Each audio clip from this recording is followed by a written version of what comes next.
Today we are veering off on another tangent, this time to look at another best-selling book from a prominent atheist, Christopher Hitchens on this occasion, and we'll see if this thing can persuade me that what I'm doing here is a complete waste of time and save you all from my next 200 videos.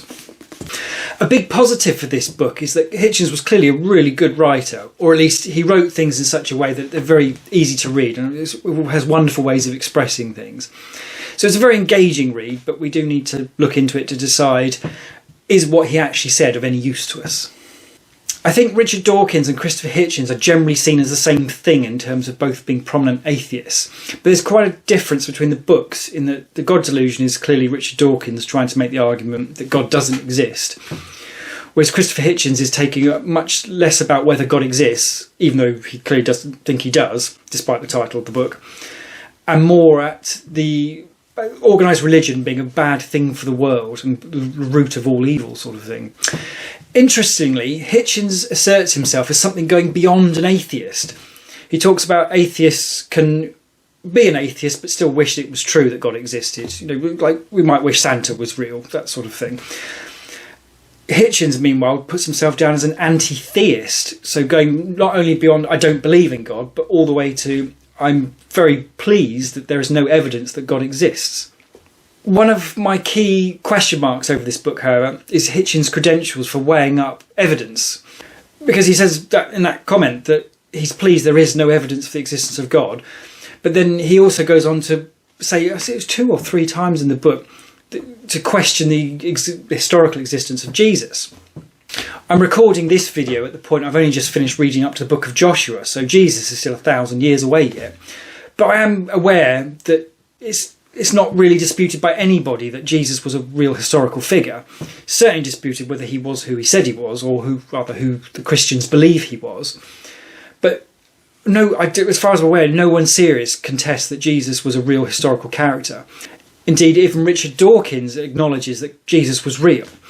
So if Christopher Hitchens is not even acknowledging broadly agreed facts as evidence, then I think we have to... It immediately puts us on the back foot and slightly sceptical of what he deems as evidence. Between that and the fact he doesn't make any new arguments over what Richard Dawkins did in his book, I'm going to completely ignore any mentions in the book that Hitchens makes towards why God doesn't exist, and we're just going to treat it purely on the basis of his quite the interesting question he raises about whether religion is a good or bad thing. A sizable chunk of the book is anecdotes about terrible things that are done by religious people or by people in the name of religion. And I don't argue with any of that. I have no idea either way, but there's no reason not to accept those at face value, and it sounds like they could be reasonable.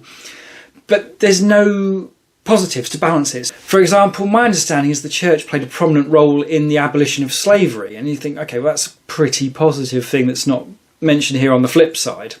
So again, I think that sort of slightly ties into the perception that Hitchens, like Dawkins, has already made up his mind and he's writing a big old thing to try and convince people without making a proper balanced argument for it. It is, however, a particularly interesting question, and the fact that there are still all of these examples people can throw of religious people having done terrible things, it does at least suggest that Christopher Hitchens on this one might have a point. The bottom line, I suppose, is that religion is undisputably guilty of a lot of terrible things, which obviously then begs the question of what has gone wrong. As in, if a religion is teaching peace, love and forgiveness, and out comes these terrible atrocities or, or even less serious things, then something has gone wrong somewhere. It occurred that a reasonable example for this might be if I taught you to hop, as in literally stand on one leg, bounce up and down, nothing complicated. Taught you this, you go away, and instead of hopping, you just take a big old run up and kick someone. Somewhere along that line, there has been a failure, and it's either in that I haven't taught you properly, or you've taken what I've taught you and you've just done something completely different. Assuming that I've taught you something simple, stand on one leg and bounce up and down, the fact that you haven't then gone and done that suggests that it's, I'm a half-decent teacher of such things, but I mean, it's not complicated, is it? If you've then gone and done something else, that suggests that you're just a bit of a punk who wanted to go and kick people. That was the idea I was getting at previously when I've mentioned in earlier videos about the idea of blame the punk, not the religion. Although I should add that I am only talking about Christianity here. I don't know anything about Hinduism, Judaism, Islam or any of the others. So I'm only picking on the bits that Christopher Hitchens is talking about in terms of Christianity. I should note, for those watching along the normal sequence of videos, we're in the middle of the Old Testament, and still at the minute everything here is not peace, love and forgiveness. There's people getting stoned to death and cities being taken over and all sorts of terrible things. But from my limited experience of Christianity as a kid going to church, I'm aware that that's not what Jesus taught. As he was teaching peace, love and forgiveness, not the sort of thing you were seeing in Leviticus, Numbers and Joshua. I think, therefore, the hopping versus kicking analogy is reasonable, albeit there would be a difficult objection there if Christianity had remained this stone people to death for doing naughty things and all that sort of thing. But I'm basing this on the later teachings of Christianity, being the followers of the teachings of Jesus, and therefore always a lot more groovy than stoning people and doing terrible things. In that respect, I don't think it's unreasonable to liken a religion to a club, being a human construct where a collective group of like-minded people get together to practice certain traditions, beliefs and all the rest of it all together. The really messed up part, of course, though, is how someone takes my lesson in hopping and turns it into going and kicking people. And I just don't understand how that could occur if it wasn't for the fact that someone in some sort of leadership role already wanted to go and kick people and then just use what we were doing, twisted it and turned it into an excuse to go out and do that. The people who follow the leader obviously need to be too stupid to have noticed that what they're doing is not what they were taught as well. But people do dumb stuff. The argument doesn't fall down just because it requires stupidity from people. That's something that we have in abundance. So that would all seem to be about people being punks rather than people being taught the wrong things, and alludes to people being deeply flawed. Something which actually ties back to Genesis, which actually illustrated beautifully that is the reality. As an example from another angle, I gather Hitler was a vegetarian. But no one is going to associate enthusiastic vegetable consumption with the death of 75 million people in World War II. Hitler didn't do all that because he was a vegetarian, he did it all because he was a total arse. In the same way, the Catholic Church didn't torture and murder people in the Inquisitions because Jesus taught them to do that. I realise there's a distinction where Hitler wasn't doing all his terrible things, proclaiming the virtues of vegetarianism, where these inquisitors were, for Christianity that is, not vegetarianism. But that's because the Inquisitors missed the point of what Jesus was teaching. They were just doing their own thing that had nothing to do with what the teachings of Jesus actually were. I just don't see how that's any different, apart from the torture and murder, obviously, from me extolling the virtues of vegetarianism whilst chewing on a Five Guys with bacon and cheese. It's surely a case of hypocrisy rather than anything being necessarily wrong with the underlying teachings. The next question from there, then, I think, is whether the organised religion of Christianity is a separate thing to the teachings of Jesus. Maybe it's possible to have a situation where the teachings of Jesus were a good thing, but the organised religion of Christianity is a bad thing. I suspect not, though, on the grounds that I grew up in a vicarage and knew loads of vicars doing wonderful things for their communities, great people living a humble life of service to help people, and partly because I imagine that a punk who wanted to go and do terrible things to people would just find another excuse for how to do that. The final step then would have to be that the church is an institution, and if it were to some extent corrupt or even just dysfunctional, then that could be a point of failure when positive teachings can turn into negative actions. To some extent that simply has to be true historically. I mean, the Inquisitions are clearly a symptom of a broken institution.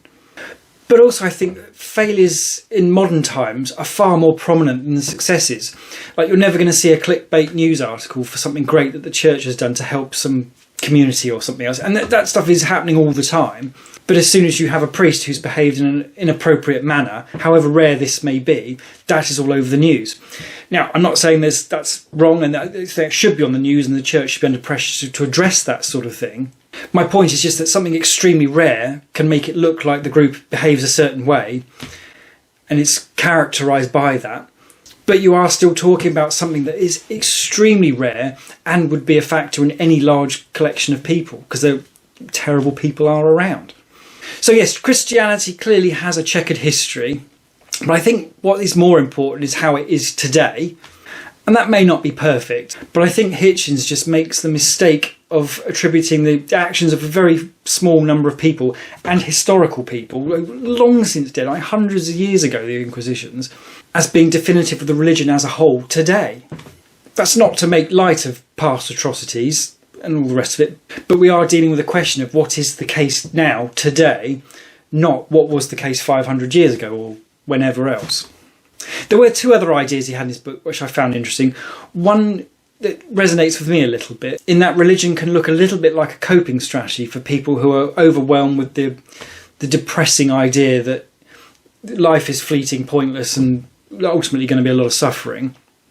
Religion could give some sort of meaning to that. So Hitchens frames it as it's almost like a delusion for people. And he also makes the point that religion is used to make people feel somewhat lowly and useless, but at the same time being told that God cares for them, so it gives them an inflated sense of their own importance. These would both seem like they have a reasonable argument for being correct, subject to God not existing, of course, because if God does exist, then neither of those is relevant anyway. But then Christianity is still not teaching people to do terrible things, it's teaching them to do good things, and then people choose to go and do something else, and it doesn't matter what they call it, they are not doing what they are taught. Finally, he does also raise one other point, that religion can be a vehicle through which wicked people can oppress others, and brainwashing, all that sort of thing. I think there's something quite compelling in that, because I think that sounds kind of true and feels true. But again, it's still the problem that whoever this wicked person is not following the teachings of Christianity, and the people following this wicked person are not paying attention either. At some point, they've got to take responsibility for that, and that cannot go back to Christianity, because Christianity is not teaching them to do any of these terrible things.